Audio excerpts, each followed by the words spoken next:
le cours de l'enquête et l'interprétation des faits. Est-ce que c'est vraiment un loup solitaire ou est-ce qu'il y avait des motivations un peu plus profondes et idéologiques ? Je pense qu'il y a un indice qui est très important dans le profil du suspect qu'il faut regarder, c'est d'où il vient. Vous avez mentionné Los Angeles en Californie. Qu'est-ce que la Californie aux États-Unis ? C'est l'État socialiste par excellence. C'est l'État idéologiquement qui n'est pas aligné sur la ligne MAGA, sur la ligne conservatrice. C'est l'antithèse du Trumpisme en quelque sorte. Là où aux États-Unis, vous allez avoir l'État de Floride qui va être plutôt, lui, l'État conservateur, allié du Trumpisme. Donc je pense que le fait que ce tueur, ce tireur, ce tireur plutôt, vienne de Californie soit un élément intéressant pour comprendre le contexte, le contexte idéologique dans lequel il a évolué. Je voudrais justement qu'on s'intéresse un petit peu plus à ce suspect. Alors c'est sur son réseau social que Donald Trump a publié d'ailleurs les photos du suspect. On va les regarder. Nous lui avons dit qu'on l'aime et qu'on le respecte. C'est un homme très fier. Il est très fier de ce qu'il a fait. Il y a 2 points très intéressants dans ce que vient de dire le président américain, Sean Skoll. D'abord, quand il dit « cet homme a attaqué notre Constitution », on voit que Donald Trump véritablement veut qu'on comprenne que cette attaque qui était dirigée tant sur lui, son gouvernement et les journalistes, c'est une attaque globalement contre l'Amérique tout entière, selon Donald Trump. Oui, bien évidemment. Donald Trump est un président qui a été élu, donc s'attaquer en sa personne, s'attaquer au pouvoir exécutif, donc en quelque sorte à la Constitution. Mais j'aimerais également revenir sur ce débat du tireur isolé, parce qu'il y a un élément qui est intéressant. Certes, ça a été un tireur isolé, mais le mode opératoire n'est pas anodin. Oui. De s'attaquer avec des armes à feu sur un président américain, de mener une tentative d'assassinat, c'est récurrent aux États-Unis d'Amérique. La violence fait partie de la politique américaine. Malheureusement, vous avez par exemple Lincoln qui a été assassiné en 1865, Kennedy en 1963. Ou également, il y a eu une tentative d'assassinat sur Ronald Reagan en 1981. Donc pour moi, devant le même hôtel, d'ailleurs. Devant le même hôtel, en effet. Donc pour moi, cette tentative d'assassinat, elle va ouvrir un autre débat aussi en lien avec la Constitution américaine, qui est celui des armes à feu. Le débat sur les armes à feu, il faut savoir qu'il y a plus d'armes à feu en circulation aux États-Unis d'Amérique que d'habitants. Il est estimé qu'il y ait 398 millions d'armes à feu en circulation. Donc pour moi, cette tentative d'assassinat sur Donald Trump va également soulever ce débat constitutionnel qui est un débat sociétal cette fois-ci. Oui, effectivement. Vous vouliez réagir d'abord, peut-être nuancer, et puis ensuite ce débat sur les armes, il revient. Du vice-président, puisque Donald Trump et J.D. Vance étaient présents sur la même estrade lors de ce dîner. Évidemment, les deux ont été évacués en même temps. On regarde cette fois la séquence de l'évacuation de J.D. Vance.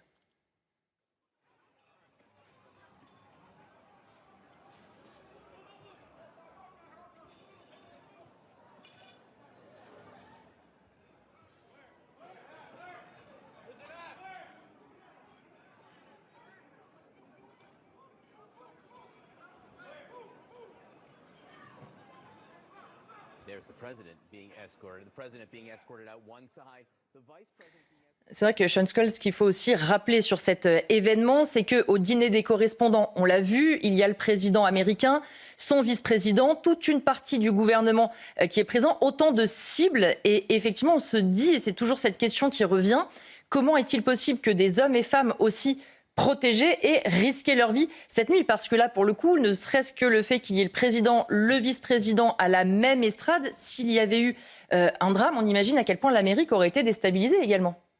Non, c'est vrai, il y avait toute l'élite MAGA qui était présente à ce gala des correspondants. Et il y a une dimension symbolique dans cette attaque, au vu du contexte et du lieu. C'est que c'était la première fois que Donald Trump se rendait à ce dîner des correspondants. Il ne s'était pas rendu lors de son premier mandat, là où ses prédécesseurs s'y rendaient.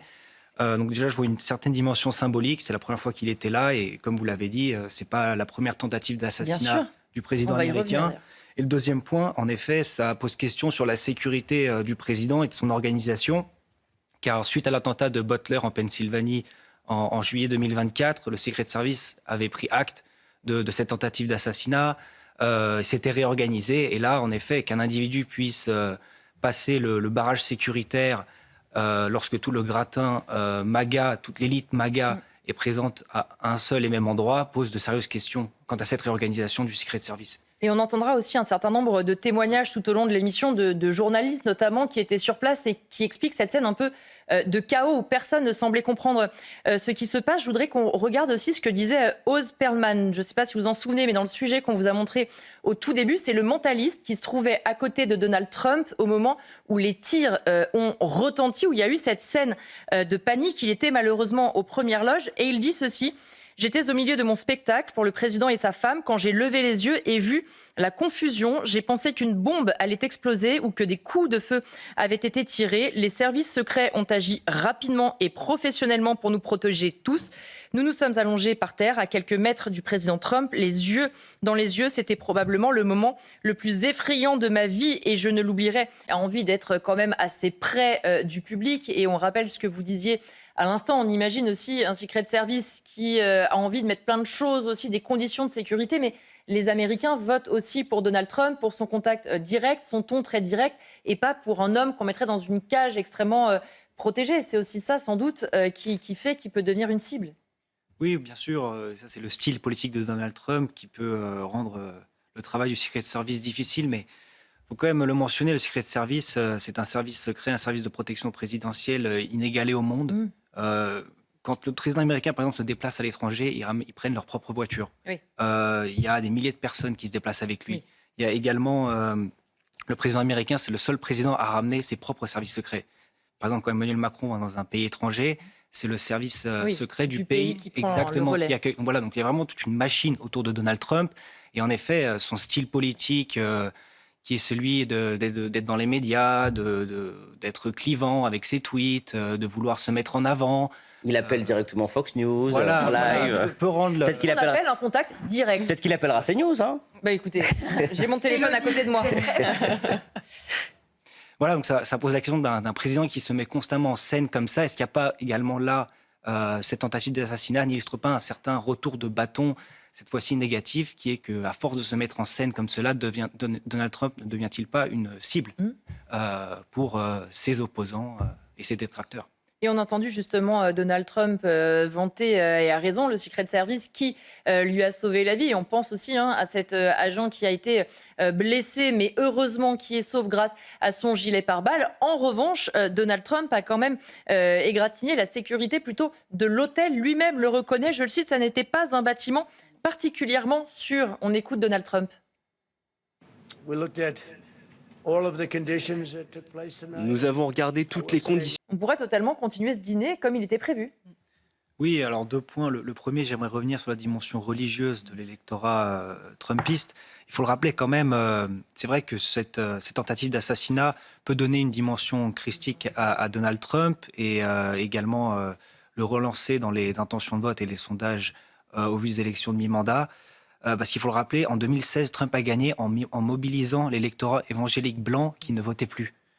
Donc voilà, cette dimension christique est importante et n'est pas à négliger, comme l'illustrent aussi les sessions de prière à la Maison-Blanche que Trump n'oublie pas de médiatiser. Mais ce qu'illustre également ce tweet, et là je rejoins les propos qui ont été dits sur ce plateau, c'est voilà, Trump est non seulement un animal politique, mais c'est également un animal médiatique. Il sait utiliser les réseaux sociaux à son avantage, il sait communiquer directement avec son électorat et le monde. Et c'est dans ces moments de chaos, d'action, que Trump est le plus performant. Et a cette intuition politique de saisir le moment politique, mais également médiatique, comme l'illustre le tweet. Et puis on va regarder une autre séquence, on l'a vu déjà dans le reportage, mais vraiment on va s'arrêter un petit peu dessus. Nous sommes donc à Butler, juste après qu'il ait été victime d'un tir et qu'il soit blessé. Donald Trump veut se montrer debout. On regarde cette séquence. Watch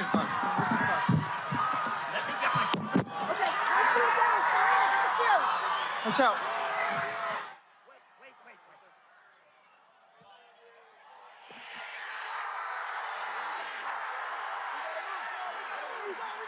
Savoir que le président Trump et la première dame ainsi que les autres participants sont sains et saufs. Mes pensées et mes prières les accompagnent et je lui souhaite de rester en sécurité et en bonne santé. Effectivement, Sean Scholl, on le disait, et une fois de plus, je rappelle bien qu'on ne sait pas s'il y a un lien, mais en tout cas, dans cette période où les États-Unis jouent un rôle majeur, où on avait appris quelques heures avant qu'ils n'enverraient pas finalement leurs émissaires négocier à Islamabad. Effectivement, ça a dû aussi troubler un petit peu l'ordre mondial, cette attaque, et ça aurait pu considérablement changer l'ordre mondial si Donald Trump avait été, par exemple, blessé grièvement. En effet, je parlais tout à l'heure d'un ralliement autour du drapeau au niveau de la politique domestique américaine. Là, on pourrait parler d'une forme de ralliement autour de l'Amérique au niveau international, ou une certaine prise de conscience quant à cette gravité des faits, comme ces tweets l'illustrent. Parce que sur ces tweets, nous avons vu, par exemple, une division entre un Occident conservateur, qui serait incarné plutôt par Donald Trump ou Benjamin Netanyahou, et un Occident plutôt libéral, incarné par Keir Starmer ou Emmanuel Macron. Mais on a également vu des tweets de soutien de la part d'autres pays issus d'un monde qui devient aujourd'hui multipolaire, il faut le dire, et de nations qui ne sont non occidentales également. On peut voir une forme de prise de conscience quant à la gravité des faits, et une forme de ralliement autour de l'Amérique dans un moment, comme vous le rappelez, où le monde se fragmente de manière multipolaire et avec un retour des nations-empires. Pour les quelques minutes qui nous restent, je voudrais qu'on revienne justement sur ces précédentes attaques qui ont visé Donald Trump depuis 2016, pour le coup, et son début de campagne lors de son premier mandat. C'est la 6e attaque dont est victime le président américain. On revient justement à un travail d'enquête, de vérification.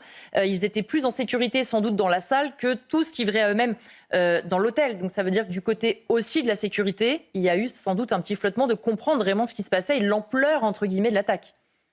Oui, bien évidemment, et on l'expliquait tout à l'heure, cette attaque, elle est inédite parce qu'elle n'est pas que à l'encontre de la personnalité de Trump ou de son administration, mais également des journalistes qui étaient présents là où les précédentes tentatives d'assassinat sur Donald Trump, elles étaient à l'encontre de sa personne. Mais voilà, cet événement soulève également vraiment la question de l'organisation du Secret Service, car je rappelle qu'en 21 mois, il y a eu 3 tentatives d'assassinat ou de tentatives de porter atteinte en la personne de Donald Trump. Il y a eu la tentative d'assassinat à Butler, l'incursion à Mar-a-Lago en Floride, et maintenant cette tentative à Washington. Donc il y a une véritable questionnement sur le fonctionnement du Secret Service et de sa capacité à protéger le président et son entourage. Et ensuite également, comme j'exprimais tout à l'heure, il faudra avoir peut-être un débat sociétal sur la circulation des armes à feu. Je le rappelle, il y a plus d'armes à feu en circulation aux États-Unis que d'Américains, mais également peut-être un débat sur la politique américaine, car vous l'avez rappelé, la violence est inhérente dans la politique américaine. Et depuis de très très nombreuses, même pas années, décennies en fait. Exactement, mais on parle d'une violence en termes d'actes, donc de tentatives d'assassinat ou de violence physique, mais également, il faut le dire, dans la rhétorique, dans la manière de faire la politique. Et je le rappelle, la politique aux États-Unis en ce moment est très polarisée entre démocrates et républicains. Ça fait plusieurs années, mais également à ce jour au sein même du mouvement MAGA, suite à cette guerre en Iran. Donc il y a une sorte de cocktail explosif qu'il va falloir... il y a un débat sociétal à faire autour de ce cocktail et ce fond violent dans la société américaine. Et on va justement en parler. Dans un instant, on regardera les réactions internationales. Mais le chancelier allemand Merz qui affirme réflexion sur le niveau de violence aux États-Unis et notamment violence politique. Oui, bien évidemment. Et on le voit aussi dans les réactions de Donald Trump. Ce qui va être intéressant de voir, c'est quelles vont être les conséquences politiques en fait de cette tentative d'assassinat sur plutôt le long terme. Et là, on peut voir où Trump essaye de faire une forme de ralliement autour du drapeau. Suite à cette tentative d'assassinat. Voilà, c'est l'idée de dire nous sommes tous américains malgré la polarisation politique, malgré nos divisions. On l'a montré tout à l'heure, il a fait quand même allusion à la Constitution. C'est la Constitution qui a été attaquée. Donc c'est cette idée que ce n'est pas que ma personne, ce sont les États-Unis d'Amérique en tant que nation et en tant que projet politique.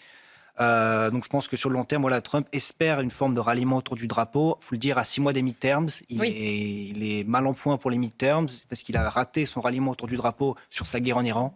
Donc là où traditionnellement on voit quand les présidents américains partent en guerre, il y a une forme de ralliement autour du drapeau, autour du président. Trump a raté le coche parce que voilà, dans les sondages, on le voit très bien au sein de sa base, mais également au sein des démocrates, cette guerre n'est pas soutenue. Donc on peut voir, voilà, Trump, c'est une tentative de mettre en place une forme de ralliement autour du drapeau et de se redonner une nouvelle dynamique politique à 6 mois des midterms maintenant. Je voudrais qu'on écoute aussi ce que disait Régis Le Sommier dans ce sens et sur cette polarisation poussée à l'extrême dans la politique américaine. On écoute Régis Le Sommier. C'est, je pense, aussi l'illustration de la polarisation extrême de la société américaine aujourd'hui. Il faut rappeler que déjà pendant la campagne présidentielle, Donald Trump avait été l'objet d'au moins 3 tentatives d'attentat. On se souvient de celle où la balle lui avait frôlé l'oreille, d'ailleurs l'avait blessé à l'oreille, mais c'était à quelques centimètres de près. Donald Trump aurait été tué. Et donc, c'est pas la première fois. Simplement, aujourd'hui, avec